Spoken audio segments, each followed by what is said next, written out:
My name is Emily. I am 23 years old. I live in a small city called Willow Creek with my father and my younger sister.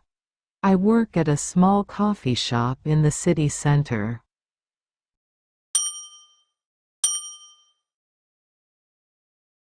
I like my job because I love meeting people and making coffee, but one morning, something very strange happened to me.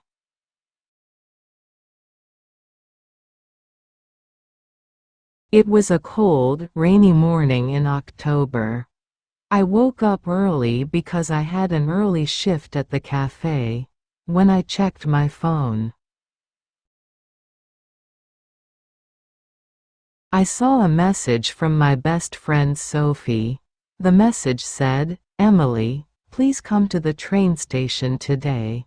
I really need you. 11 a.m. platform 5. I did not understand.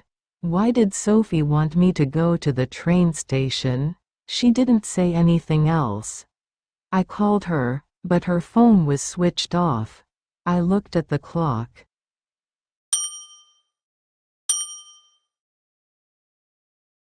It was already 9 a.m. I only had 2 hours to get ready and reach the train station. I put on my favorite jeans, a warm blue sweater, and my black boots. I grabbed my raincoat and my small black umbrella. My dad was making breakfast. I told him, "Dad, I have to go to the train station. Sophie needs my help." My dad looked at me with worry. He said, "Be careful, Emily. Call me if you need anything." I found a small space near the door. The windows were foggy, and I watched the city pass by. After 30 minutes, I reached the train station.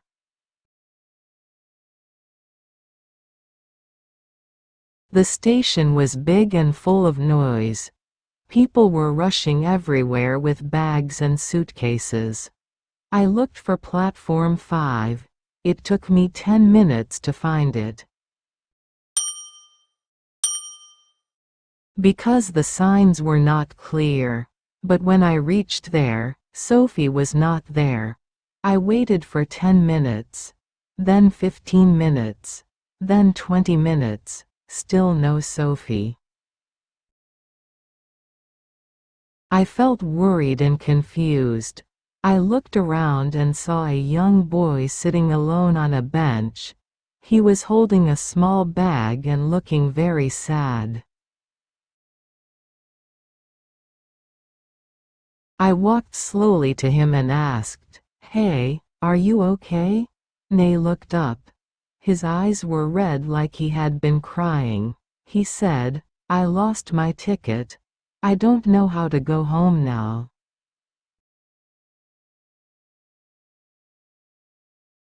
I sat down beside him. I said, "My name is Emily.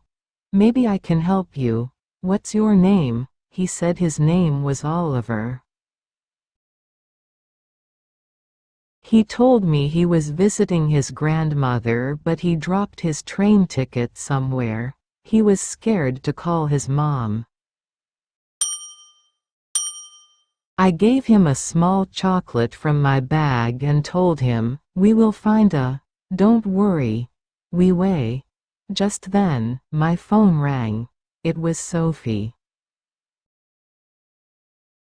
I quickly answered, "Sophie, where are you?" Sophie sounded scared. She said, "Emily, where are you?" I said, "I'm at platform 5, waiting for you." Sophie said, "Oh no, I'm at platform 3. Please come quickly. I'm really scared." I looked at Oliver and said, "Wait here for a moment."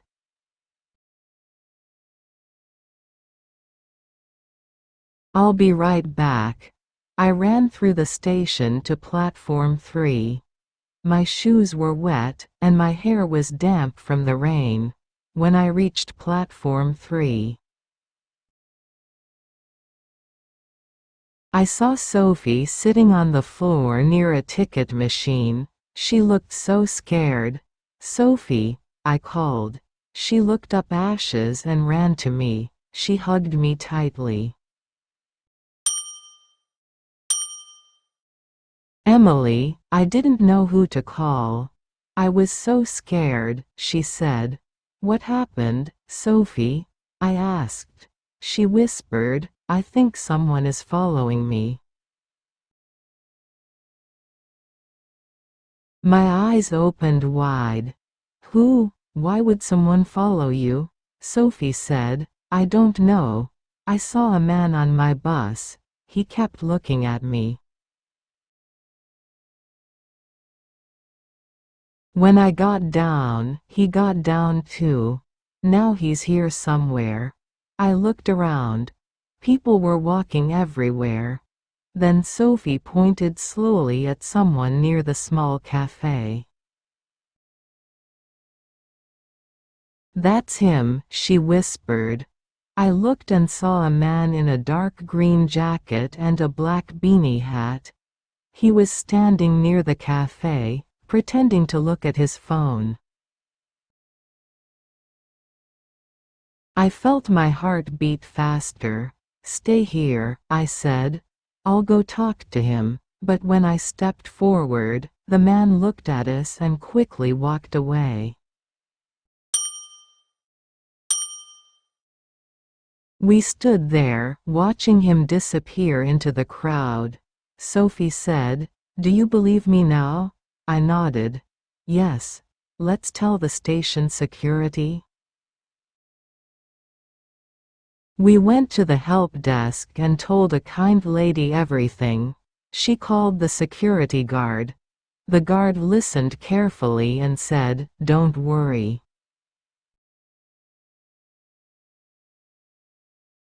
We will check the cameras." Sophie looked a little calmer. She squeezed my hand and said, "Thank you, Emily. I don't know what I would do without you." I said, "Next time, send me the right platform." We laughed a little, but deep inside I was still worried. Then I remembered Oliver, the little boy. I saw Sophie sitting on the floor near a ticket machine. She looked so scared. "Sophie," I called. She looked up ashes and ran to me. She hugged me tightly. Sophie sat with him while I went to the ticket counter. I explained Oliver's problem. The lady at the counter was kind. She said she would call Oliver's mother. When Oliver's mom arrived, she hugged him tightly. Each store she thanked me and Sophie again and again. I felt warm inside. It felt good to help. When we left the station, it was still raining. Sophie and I shared my umbrella. We walked to a small cafe to rest and drink tea. We talked about what happened. Sophie told me she thought her old boyfriend might be behind this. He was angry when she left him. I told her, "Don't worry. You are safe now. If he tries anything again, we will tell the police." Sophie smiled weakly. "You're my best friend, Emily," I said, "always."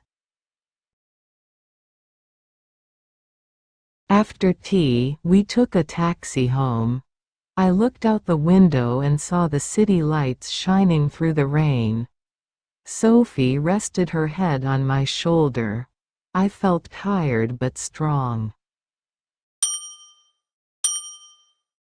So many things happened that day: the strange man, helping Oliver, being brave for Sophie. When I got home, my dad and my sister were waiting. They hugged me tight. I told them everything. My dad said, "You are my brave girl." My sister said, "I want to be like you one day." That night, I couldn't sleep well. My mind was full of questions. But I knew one thing. I was not alone. I had my family. I had my best friend. And I had a kind heart that helped people. 1 week later, I was making coffee at the shop when someone called my name. I turned and saw Oliver and his mother. They came to thank me again. They brought me a small box of homemade cookies. I felt so happy. That lish day, I understood something important.